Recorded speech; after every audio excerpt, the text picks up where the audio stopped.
ዛሬም እንደተለመደው አማትና ምራት እንደተፋጠጡ ነው። ዛሬ ደግሞ ሩታ እንግዲህ በጣም በሚገርም ሁኔታ አስፈራታታለች ማለት ነው። እንደዛ አድርጎ አማትን ማስፈራራት፣ አረ በጣም ይገርማል። አረ ሰው ወደት እየሄደ ነው?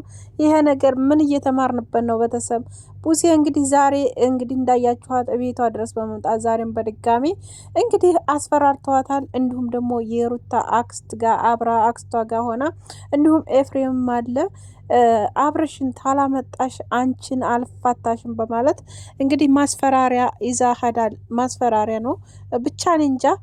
ወንድሟም ለብቻ እዛ ጋ ያስፈራራታል፣ እንደገና እሷም ለብቻዋ ታስፈራራታለች ማለት ነው።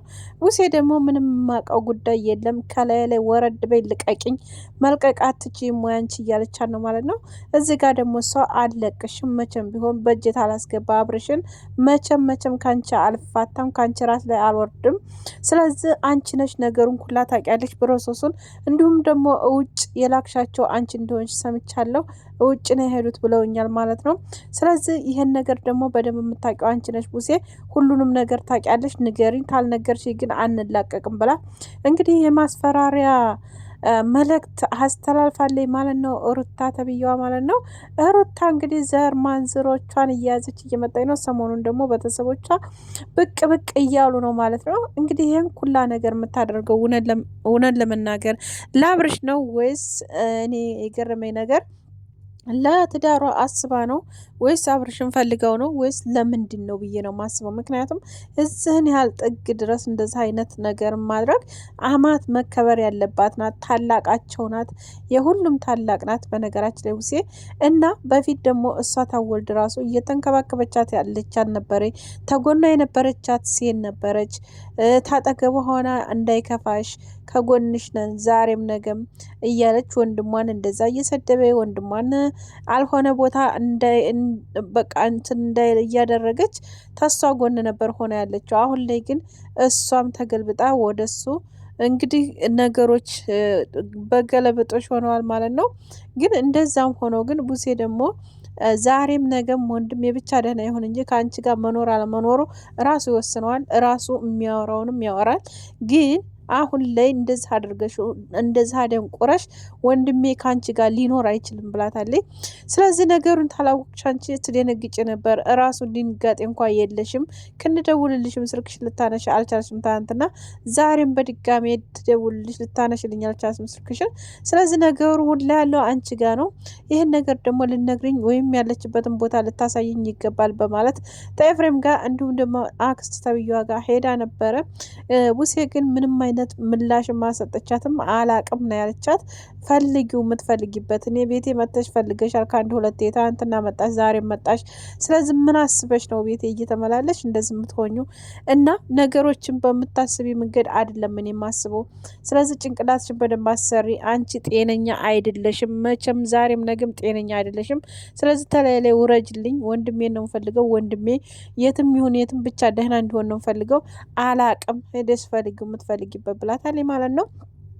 እንግዲህ ይህ መልስ በጣም ይደብራልም ያስጠላልም። ግን ነገሮችን በእንደዚህ ሳይሆን በሰላማዊ መንገድ ቢፈቱ ኖሮ ጥሩ ነበር።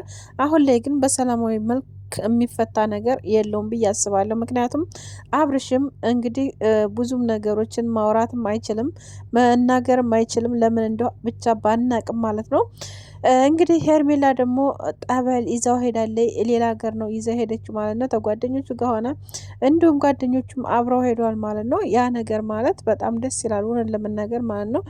እንግዲህ ፈጣሪ ደግሞ ልጁን ያድነው። ወላይ ያማወራ ተጨቃጨቁ፣ ምንም አሉ ምንም የፈለጉትን ነገር አሉ።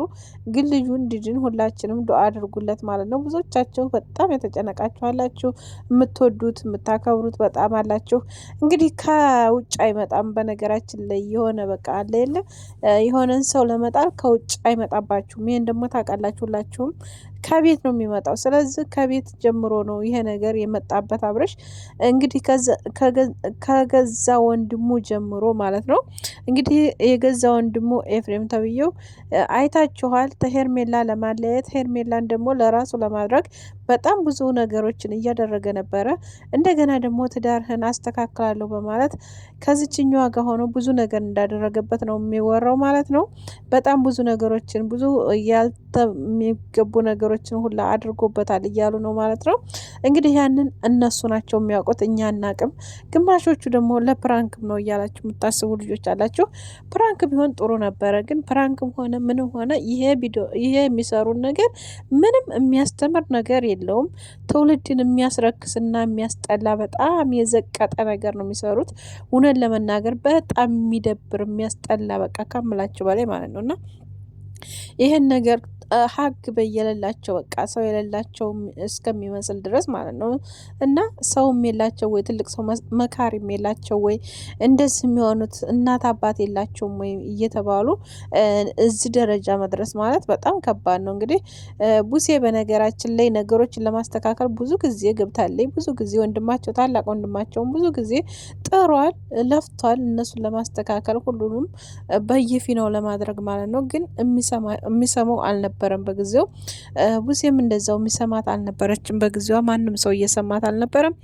እና ነገሮች እንግዲህ ተበላሽተውባቸዋል። በቃ ባሉት መንገድ ሙሉ ለሙሉ ተበላሽተዋል ብዬ ነው የማስበው። እና እንደዚህ ደረጃ እንደዚህ ዘቀጠ ደረጃ እንደዚህ መድረሳቸው በጣም ይደብራል፣ ያስጠላል። እውነት ከምላችሁ በላይ ልጆች ምንድን ነው የሚማሩት ከነሱ? ምንድን ነው የሚያዩት? እውነት በጣም የሚያስጠላና የሚቀጥጥ ነገር ነው የሚነጋገሩት፣ የሚያደርጉት ነገር ምናምን በጣም ይደብራል እውነት ለመናገር ማለት ነው። እና በጣም የዘቀጠ ገንዘብም ቢሆን እውነት ዩቱብ ገንዘብ ይከፍላል። በገንዘብም ነው ቢሆን ምንም ይሁን ምንም እንደዚህ አይነት ስራ በጣም ይደብራል ብዬ ነው የማስበው። አሁንም ቢሆን ወደ ራሳችሁ ለመመለስ ሞክሩ። ራሳችሁን ኩኑ ሁላችሁም፣ ማንኛችሁም። በተለይ ኤፍሬም ብትመለስ ጥሩ ነው ወደ ራስህ እውነት ለመናገር ማለት ነው። በማይገባበት እየገባህ ነገሮችን እንደዚህ ባታመሰቃቀል። በገዛ ወንድም ላይ ጨዋታ እየተጫወክ ያለሁ አንተ ነህ። በደንብ ቆንጆ አድርገህ ከባዱን ጨዋታ እየተጫወክ ያለሁ አንተ ነህ። እና ስለዚህ ይህን ነገር ደግሞ ብታቆም ጥሩ ነው ብዬ ነው የማስበው እውነት ለመናገር ማለት ነው።